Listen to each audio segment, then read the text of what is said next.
Let's take a tour of my craft room. After 11 years of working at a dining table or on the floor, I finally have a craft room for all of my cosplay stuff. I'm also painfully organized, so everything has a space and a label. Another cool thing about my space is that a majority of the things in it are gifted, thrifted, inherited, or won. So I actually didn't spend too much money putting everything together. That being said, a lot of things in here I did also spend a lot of money on. So let's start with one of the more expensive ones. This neon sign. Yeah, I probably didn't need the sign, but I bought one with some award money because I had seen a bunch of gamers have their gamer tags as neon signs, and I thought that was so incredibly cool that I just co-opted it for my cosplay space. So a custom sign of about this size will put you at about $300. That being said, I absolutely adore my neon sign. I love staring at it every day, and it is a light that is constantly on in my craft space, so no regrets there. Next is my whiteboard that's right above my crafting table. My neighbors were actually throwing this one out and asked if I wanted it, and I totally said yes, because I needed some place to storyboard some of my ideas for cosplays. For the most part, I use this space to write down video ideas, photo shoots I want to do, random thoughts that pop into my head for upcoming cosplays, countdowns for deadlines that I have, and all kinds of things. And I'll usually put my big build at the time, currently that's Seraphim, at the top. Now let's check out the desk. I inherited this desk from a sibling that was throwing it out because she wasn't happy with it anymore, and I needed a space to just do all of my general work. I keep a lot of commonly used items here, like Sharpies and rulers, in various containers, like this cute penguin mug that I thrifted. As far as what's inside the desk, I have extra dry erase markers for my board, a measuring tape, miscellaneous items I may be using at the time, this life-saving fan that was given out at NDK to all the contestants dying in the green room, this super cute Con Crunch bag I got from Cowboy Crunchies, spare paper that I use for different types of drafting and storyboarding and writing down ideas. Currently, Seraphim's mock-up wing is in there, and some makeup brushes I need to wash. I got this chair for free, which thank God I did, because my cat is absolutely torn it to shreds. And my mom got me this pillow for one Christmas because I'm a total space girl. Now let's check out these huge bookcases on either side of me. Loosely speaking, this one is organized into foam type materials, and this one is organized into needlework type materials. They're not strict categories, but it makes it easier for me to find things. Now, if you'll join me for floor time, here you'll see I have bins for different types of craft materials and tools that I have for foam smithing. Everything is in a clear bin, and everything gets a label, so I know exactly what's in them. First up, we have tape and glue. Voila! Paint, safety gear, because we never forget about safety, resin casting materials, electronics. This is a bit of a catch-all because they're all smaller items, but brushes, sandpaper, and dye sticks. By dye sticks, I mean the free ones you can get at most home improvement stores. They don't need to know. On the bottom tier is miscellaneous tools and materials like plastic wrap to make foam patterns, my heat gun to soften foam, my angled cutter to put bevels in foam, and so on and so forth. My Dremel for sanding foam, and an airbrush that was gifted to me by one of you cutie patooties out there, and has frankly been kind of underused, but it's definitely getting used for Seraphim. Let's work our way up. Moving on up, we have my Janome new home machine. This thing is probably 5 years old. My college was having a mini con, and they needed people for the cosplay contest, so I entered with Yang, and I guess that she was good enough to win. This was the first place prize. I think this is a fairly good starter machine. It only has 14 stitches, but all of the major ones. It's fairly straightforward to use. And honestly, Janome gets a couple bonus points for being a constant sponsorship in cosplay contests. It's a good sewing machine for getting your feet wet, but it's definitely not a lifelong machine kind of thing. I've got some foam clay here because I'm working with some for Seraphim, and I also want to do a video comparing some different brands. Guess it's a spoiler, I don't know. Up here I've got bins of different primers, finishes, paints, and glues. My favorite gap filler, plastic wood. My favorite first primer, the Rust-Oleum Automotive Primer. And my favorite finishing primer, the good old Plastidip. Up next we got contact cement and super glue. Contact cement for most jobs and super glue for a couple niche, tiny type of item gluing jobs. And lastly, though I'm trying so desperately hard to break up with spray paint, I have a long history of using it, so this bin is all spray paint. In here is Model Magic and all my different little molds. This bin is all 2mm EVA foam because I get a heck of a lot of it. Going higher up, I have some scraps. So these are Worbla scraps. Worbla is insanely expensive and you can reuse scraps, so why wouldn't you? Here is 6mm foam scraps. That's usually my thickness of choice, so I end up with most of these. And up here is foam dowels, which are useful if you're doing fake tubing or any other type of fake wiring on your foam. Just slightly out of frame are two of my helmets. My Jane Foster Thor helmet and my Ragnarok Thor helmet, because sometimes cosplay items double as decor. Moving on to the floor of this corner, this is predominantly sewing materials. I have all the accessories for my sewing machines and serger. Here I have all the pedals for my machines. In here is all my trim and beads. And the beads even have their separate tiny cute little holder.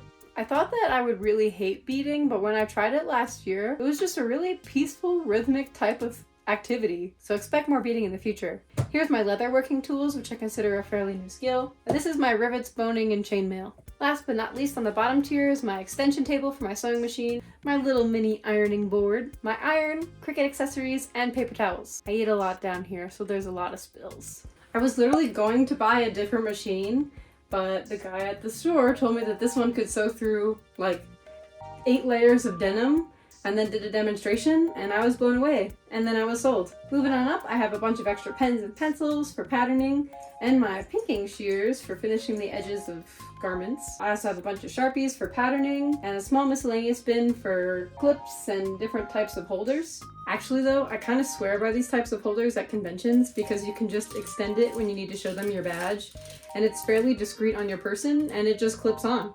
That's what 11 years of conventioning will teach you. I also have my sewing box. Of course it's blue. That has my scissors, my extra pins, my sewing needles, my tape measures, my fray check, Velcro, elastic, and all kinds of sewing accessories. I also have a ton of patterns, which the hack for these is to go when all the patterns are on sale for $2 and stock up on everything you think you're going to make over the coming year. Because either at least you make it, or you have a really nice pattern to use later. Mine is loosely organized into everyday wear, historical type patterns, and fantasy type patterns. Look at all the princess ball gown patterns that I've never used. I also have a bin that has my little bobbin rack, as well as extra buttons and googly eyes for my stash, as well as a dye pot, which is also my dye receptacle. On the tippy top tier, this has all of my wig styling items like heads and steamers, and this is my work in progress bin, which has all of my fabric and planning materials for my current in progress cosplay. Right now that's Seraphim. Moving on to my nerd shrine part of my room. This is a guitar that I totally cannot play anymore, but aspire to learn to play someday.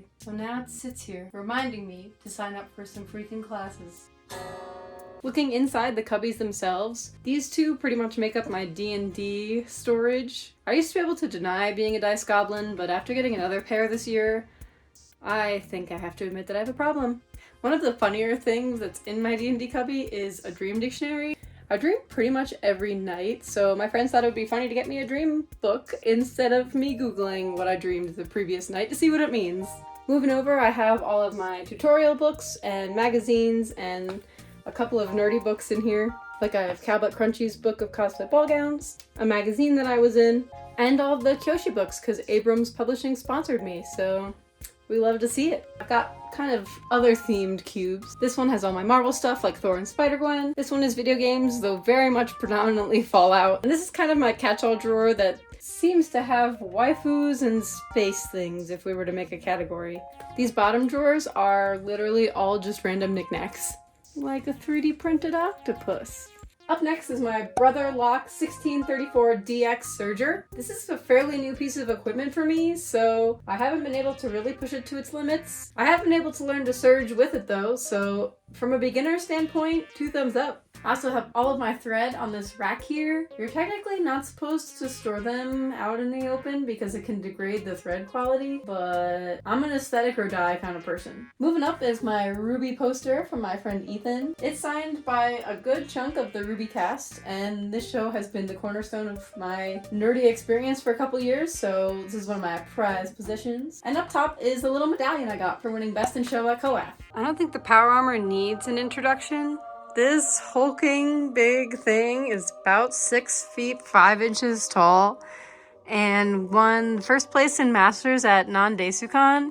On display, it's a little bit shorter than its full 6 foot 5 inch height, but I don't have anywhere else to store it, so it lives here. Also over here is my prop wall. A decent chunk of these props I made myself, like my shish kebab and my Pyrrha sword.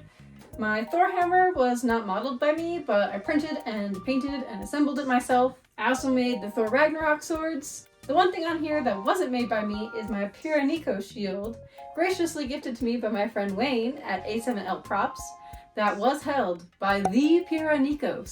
Living over here is my fabric stash, which currently takes up only 3 bins and hopefully but probably won't stay that way. As well as a couple bins of broken things or unfinished things that will get their way back into the cosplay queue eventually. I also have tons of leftover EVA foam after working on the power armor recently, so I'm hoping to burn through these in a stash busting project. This is my cricket that I got fresh and new this holiday season, and I'm anxious to try it out. Up here are larger rolls of EVA foam, as well as a couple wooden dowels and transpo art. And up top is the room for extra bins, so I have some space to grow. Mounted up here are a couple certificates and awards that I've won from cosplay contests. In here we have all of my hanging cosplays, different bins full of armor pieces, extra bins up here for large chunks of accessories for a particular cosplay, or all of my wigs. In a little corner up here is my makeup box, and I have a drawer organizer over here for miscellaneous accessories, craft materials, shoes, my build book, and a very unfinished pike chest plate. And in the corner you can see my Vi gauntlets. Over here is the sliding pocket door that is the entrance and exit to my craft room, as well as my Avatar poster that is signed by Dante Basco, the voice of Zuko from Avatar The Last Airbender. Coasting over here, this is a picture of me as Pyrrha given to me by my friend Joe. Over here is a poster of Maculus Ladybug signed by Bryce Papenbrook, the voice of Cat Noir himself. And over here is a Spider-Man poster that I just really adored and will now live here with these other similarly red-themed items. Moving on to my big TV that I got because one of my friends was getting rid of one. My old Xbox 360 lives here with all of its accessories, as well as a lot of the DVDs for shows I like to watch while I'm crafting, and some games to play on said 360. Down in these drawers are love notes from my fiance, all of my badges from conventions, my old 3DS and DS Lite, a couple miscellaneous speakers and other little gadgets, some guitar stuff, and my photo equipment. I'm not good at photography yet, but I'd like to be. Last but not least, I have my little friendship space. So these are all prints of my friends that I've bought so they can keep me extra motivated during my crunch sessions. And down here, I collect a lot of keychains because for a while I didn't have any space for prints or figurines. So this was the next best thing. And last but not least, I have some prints and stickers that I can't commit to a permanent surface that are for my main fandoms and I just like to look at. So that's my craft space. It's far from perfect, but I'm fairly happy with everything that I've assembled here. It's absolutely surreal to have a craft space now that sometimes I just come down here and sit in the middle of the room and stare at everything. I've yet to make a full, complete cosplay in this room. Pyrrha was mostly upgrades, so she wasn't a complete build. And even half of the power armor was built in my tiny apartment before I moved here. So I'm really excited to see what I can make now without just using a scrap of the floor or a piece of a dining table. And that'll probably end up being Seraphim. And some of the things I want to work on in the coming year is getting a dress form so I could be more serious about sewing, potentially getting a new chair that my cat doesn't try to eat, and getting a bunch of frames and finding a space for my friendship inspiration wall. So yeah, I'm gonna go ahead and start to destroy the neatness of this room so I can get that cosplay done for Fan Expo in July. Bye!